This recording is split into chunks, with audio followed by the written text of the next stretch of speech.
Alright, so andito tayo ngayon sa Alabang, kaso maambon at masama rin ang aking pakiramdam. So eto, gusto ko lang i-share sa inyo kasi bukas magko-Korea tayo, South Korea.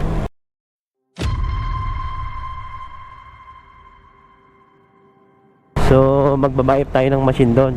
Gusto ko lang i-document to simula dito sa Alabang hanggang sa pag-alis bukas. So time check tayo ngayon guys, 6:08 PM. Ang aking flight details bukas ay 7 AM. Sa mga panahon ang lakas na ng ambon dito guys. Crimson Hotel. So nag-shoot na ako ng pang ibabaw na kapote. Approximately mga 8 PM makauwi tayo. So minsan na nga lang mag-vlog dito sa Alabang, maambon pa.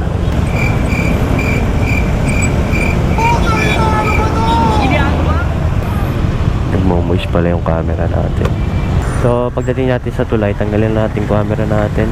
Baka wala pa tayong magamit bukas. Once in a lifetime moment lang yun. Grabe yung nararamdaman ko, mixed emotion. Really excited na kinakabahan kasi siyempre first time ko magbabayap ng makina and first time lang to sa buong buhay ko.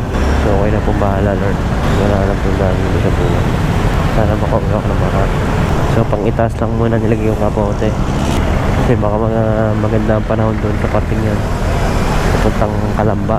So yun, sana maging maganda ang kalalabasan nito. Sa mga papakaramdam ko, kailangan ko magdala ng mga gamot doon.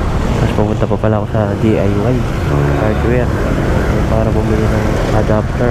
So yun, bibili nga pala tayo ng international adapter, which is yung bilog yung saksakan, and then yung output niya is yung common na flat type. Makabiling saging, gusto ko magsaging. Hindi ko alam kung ano output sa camera na ito. Nagmo-moist eh. Tinignan ko sa salamin, biglaan eh, no? Unpredictable eh. So masama na talaga ang panahon ngayon guys. Malapit na ang tag-ulan, kaya dapat meron ka kapote. So yung gamit ko is matibay pa naman, since April pa to ginagamit ko na. Ibang company na tayo ngayon, matibay pa naman ito. Sana magtagal pa para hindi na ako bumili ng bago. Wala, sa barang pangaramdam ko, sana bukas okay na ako. Nasa Korea na ako bukas, no? Salamat. So araw-araw ganito dito, traffic. Eto, nasa Muntinlupa na tayo. Ito ka-traffic dito guys, lalo pag rush hour. Nakakabahan ako, hindi ko alam ang gagawin ko. So SM Muntinlupa na tayo guys. Ramdam na ramdam mo dito ang traffic. San Pedro na tayo guys, oh. Tindi ng traffic, di ba? So inabot na tayo ng gabi guys. Time check 6:45 PM. Grabe traffic. Ano mo isa naman kahit pa paano. So andito na tayo sa South Galleria.